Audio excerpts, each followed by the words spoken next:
清华大学年初甲高雄市政府签订备忘录，要设高雄分部开半导体相关的实施博士班哦。最近传出讲哦，分部要设伫左营国中旧的校地，也毋过即块地哦，去年市政府已经向内政部申请变更做公园用地咯。有民间团体是真烦恼讲会影响到绿地，也毋过高雄市政府是表示讲，未来的校园哦会维持一定比例的绿地，互民众买当来使用。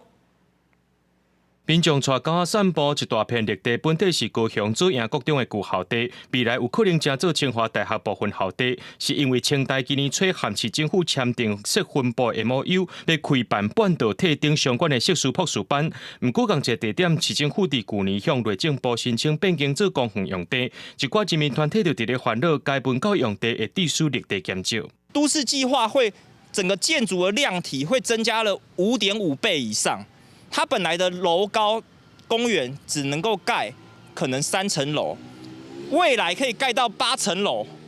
它的绿地会减少1.7公顷。绿地边仔有一栋旧左营国中的活动中心，还有停车场，占地要到1公顷。民间团体认为，用活动中心去改建或者是重建，已经有够清大设研究所，而且旧左营国中边仔就是连地潭，若起教学大楼，恐惊破坏到观光景观。应该是维持绿地就好了吧，因为跟这里比较搭配啊。 如果你今天不培育一些新的下一代，我觉得以后这边的半导体的产业可能会渐渐没落。